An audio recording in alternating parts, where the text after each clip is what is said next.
Hello everyone, this is Mahantesh Goudar. I graduated from IIM Ranchi in the year 2020. Here is a resume that I used to crack my campus placement, and I cracked Asian Paints in my campus placements during that time. This is the exact resume that I used. This is the format used not just by IIM Ranchi, in fact all the top B schools of India and the world. Let's look at what are the different sections and how I have used this resume to my advantage. The best way to present a resume is just one pager. I'll tell you why it is important. The recruiter doesn't have enough time to go through many candidates, pages after pages. While I understand you have a lot to say, the best way to convey something is as briefly as possible. Brevity wins over anything when it comes to resume. The best tip that I can give you is never exceed your resume page more than one page. This resume is not colorful. Reason behind that is I'm not applying for any designer or marketing or any other creative jobs. My words should speak volumes rather than the color of it. As long as you have great things to tell, you can, as long as you're not applying for any creative job, you should stick to monochrome job. That's how the standard format is. Let me enlarge this so that you can view all the sections in this. It starts with my personal details such as name, email ID, and my contact number. Then there is academic record section. There is summer internship. There are some live projects that I undertook during my MBA times and the past experience before my MBA and some of the positions of responsibilities that I've held in the past.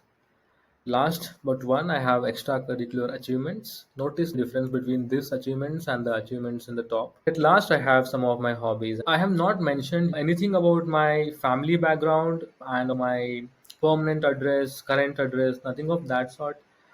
Primarily because the interviewers won't be interested to know who your father is or what's your permanent address. If they really want to know, they'll ask you during the interview. That won't be the first thing that they are looking for. Hence, it's very important that you give your contact number in case they would want to ask your location, they can call you and ask. Avoid adding your family background or your address, which will take up unnecessary space. I have mentioned started with academic records here primarily because I was a student back then, and it's good to start with your academic records when it's a campus placement. In fact, I didn't even have an option because that was a standard format used by all of my classmates. The logic behind that is there are different students who come to study in IIM. Some are from the commerce background, some are law, and most of them are engineers, of course. When you mention clearly what's your graduation and where did you do that, it gives a clear picture for the interviewer about your academic background and the right questions can be thrown at you. Don't consider this as absolutely the standard format. If you're a lateral person, as in if you're not opting for campus placement in case you're applying job outside, you can as well start with your experience first. In fact, that's the best way to start because experience is more important there. Academic records can take a precedence a step back. The structure given here clearly specifies the education that I had, such as MBA, BE, class 12th, and class 10th. It mentions the year of, it distinguishes year of graduation. Where did I do the percentage? Since it is certain that these are the four things that the recruiter is looking for, it's good to avoid the sentences, rather put it in the more structure format, like I have mentioned in the box format. Mentioning grades is totally up to you. While if you are proud about it, if you want the recruiter to notice your grades, you can mention. However, if you feel it's not that important, rather I would showcase my skills more than the grades, you can totally skip it. It's not mandatory. Notice the achievements mentioned here are purely academic. Avoid any other achievements apart from academic achievements.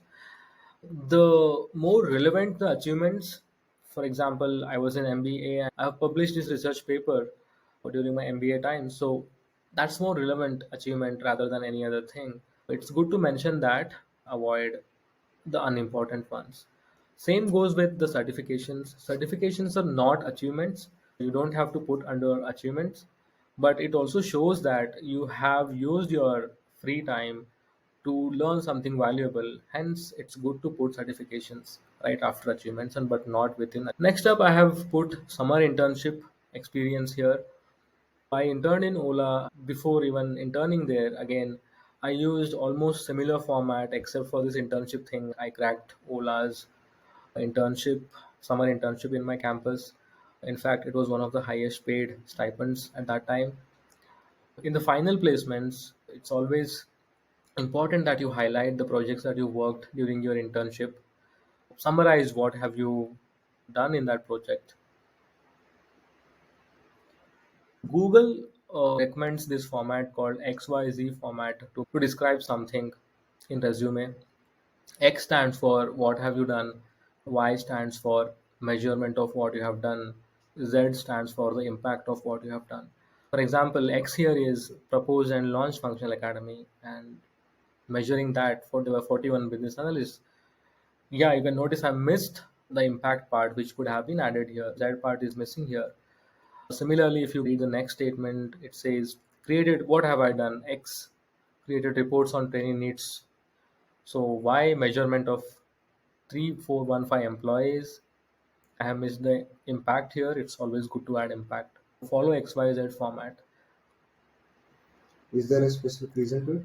It's always good to mention the learning from any project, especially when you're a student. While there was a lot of things that I've learned in project one, I skipped adding learning only because I wanted interviewer to throw up a question around this and ask me about the learnings that I have already prepared. I would have already prepared certain good answer. I would have explained that. Drove the interview to my advantage.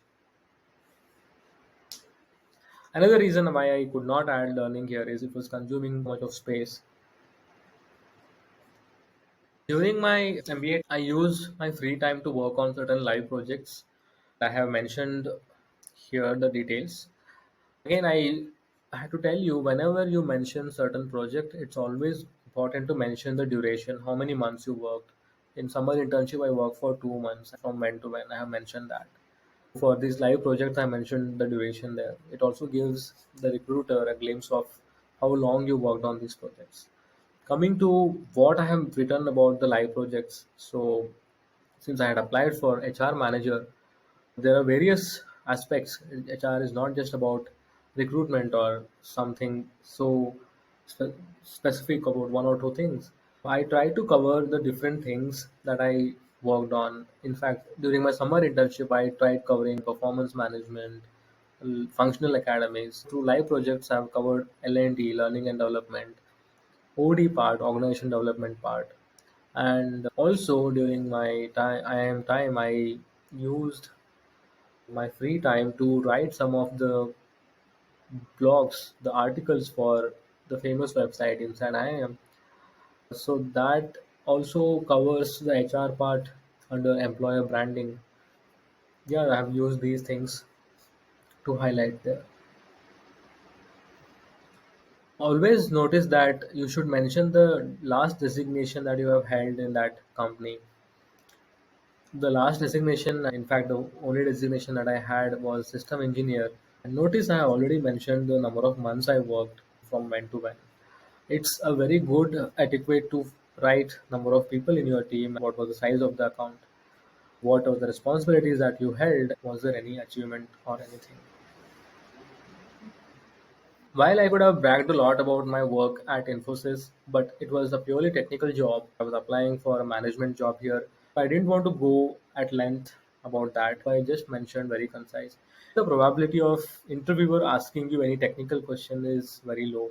I didn't go to elaborate much on this. Notice I have included my positions of responsibilities here. In MBA, it's very important that you show that you have worked as a team leader or held certain responsibilities, which will help the interviewers conclude that you have held some leadership roles or management roles in the past.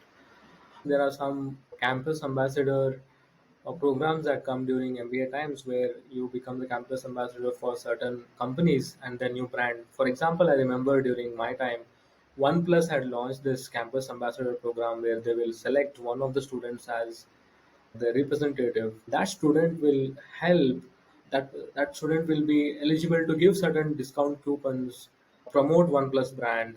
Certain where branding is done, an article could be written on OnePlus in Inside IIM, so on and so forth. Such side gigs can be a great thing to mention in your resume.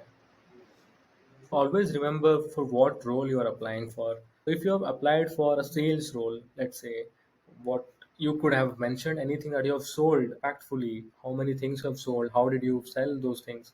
Stick to the things that are relevant for the role, right? Role presides over anything else. MBAs are all about the holistic development of a student. As are known to produce generalists rather than experts. Your extracurricular activities speak a lot about the kind of person you are, how well you could manage time apart from studying. As you know, there is the academic load during MBA is high.